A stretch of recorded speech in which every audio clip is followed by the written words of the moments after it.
So they don't like peace, they like war, they like to revenge. Hello guys, welcome back to my channel. I'm Gladys Brenda and you're watching Time with G Brand.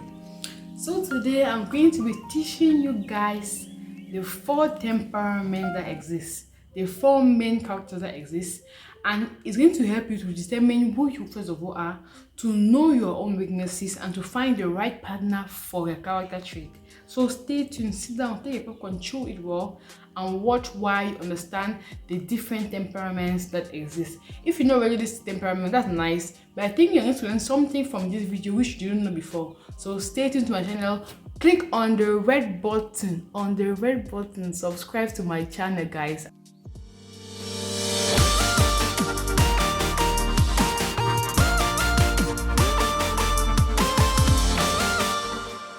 So as we all know guys, generally there are 2 kinds of personalities, those that are introverts and those that are extroverts. That one you guys I think is another one. Introvert is someone that he likes to be at home, he doesn't like to be too where there's too much of noise, ambience, loves his own personal private time. While extroverts are people that are actually outgoing, like mixing out people and so on and so forth. Now among the introverts and the extroverts, we have again 2 kind of people. And among the introverts, we have the phlegmatic or the steady guys, and we have the melancholics or the perfectionists. Then while we have among the extroverts, we have the sanguine, the hot guys, the people that are influential, and among the extroverts still, we have the choleric guys, like they have to always dominate with that found. I'm going to begin with the extrovert dominant, the choleric extrovert. So 1 of 4. You know, 4 people, 1 person can be an extrovert who is choleric. Now, who is a choleric person?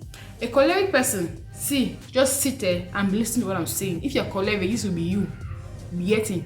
The choleric person is someone who is dominant in everything that he does. Meaning that what if he's somewhere, for example, he wants to always lead, he wants to always be the person at the forefront of anything.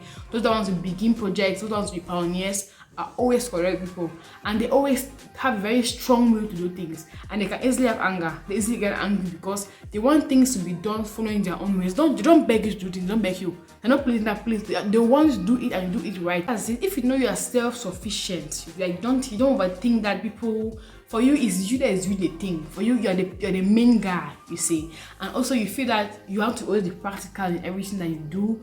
Like you can always want to do things without wasting time.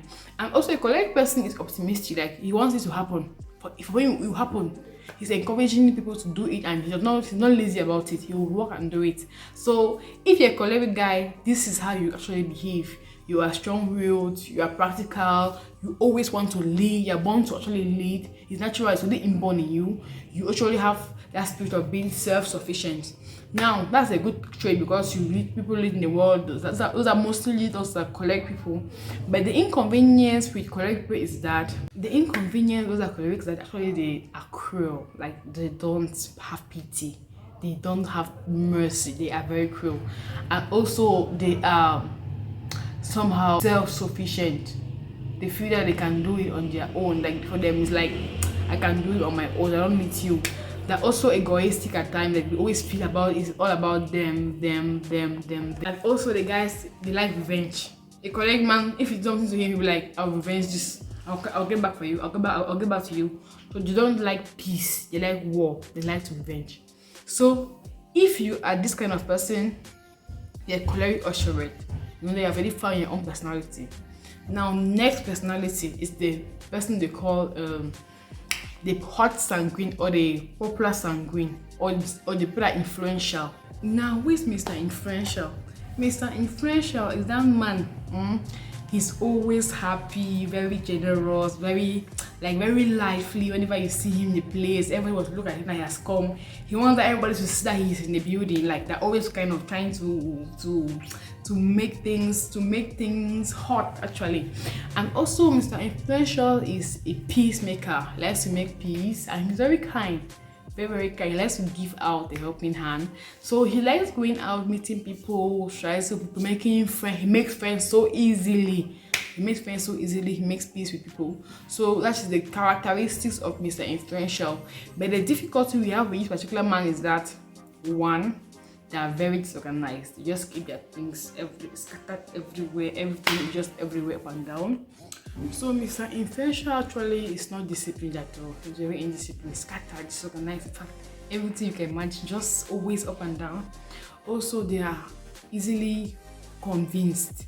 Like someone will come and say A, he'll go towards A, and someone will come and say B, he'll go towards. Actually, he's confused. Like, you can easily sway him anytime you want to sway him. As just give me a right speech, he's confused. Next person, and so on and so forth. So they also are two kinds to the point that it's actually they're easily used. A hot sanguine can be like this, just buying things, spending, and also as when somebody comes and beg him money, like somebody will come and ask him about foolish things, just give him money because that's how they are. They easily give out and use it against them and exploit them. So if you know that the kind of person that is actually disorganized, you are very kind, they easily use you because they easily take money from you, you're emotionally not very stable, you have a very strong stand, you're easily convinced, then you are likely a sanguine, guys. Okay, now we need to move to the introverts. Now with the introverts, we have two kind of introverts, the phlegmatic and the melancholic. Phlegmatic people are very steady, they're very balanced in life, they don't have them problems, they like peace, they like war. Phlegmatic person is someone who is a little bit pessimistic because he always tries to be lazy about things. If he says that something is already moving well, why should you do it again? Like, he doesn't like new things, doesn't like discovering, doesn't like adventuring. Phlegmatic people, when they're comfortable, and they tend to be slow when doing things. They don't have to do things in a hurry. They're somehow funny too, but in a little bit in a sarcastic way. Not really too funny, but like sarcastic. And also, phlegmatic people, they like to make peace between people. When you see phlegmatic people, you see peace. Phlegmatics too are very calm, they're silent, they are good leaders, and they can also be very, very observant. They really observe wrongly. Yeah, so they are observant. Okay, so those are the good things that has to do with the phlegmatic person. Now, phlegmatic person, his own negative side is that they don't want change. They want to always do the same old things over and over again. They hate change, they hate adventuring. They are also at times very lazy and sluggish. Like they drag themselves to do some things.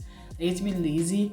And also a phlegmatic person can also complain a lot. Like they don't want to win. So when you don't just give a new idea, they complain about it. So something like that. And they can also be stubborn, but in a slow way. Like they don't do any new thing. So when you bring a new idea, they'll be like, and they can be very stubborn at times.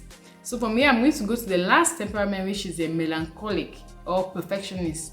Now, a melancholic is someone who's an introvert and that loves, as you hear the word melancholic, he wants everything to be perfect.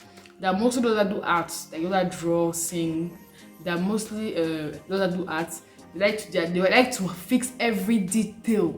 When you bring anything to a melancholic, you'll be like, for me, this thing you would have arranged this or arranged that. So they always find a detail in your project or your work which for them is not supposed to be perfect, which has to be worked on. So they have their eyes to see things imperfectly. And phlegmatics and melancholics are an extreme. When they do something not well, they can even punish themselves for that. They can even punish themselves. They get angry. They get sad. They even depress themselves for that.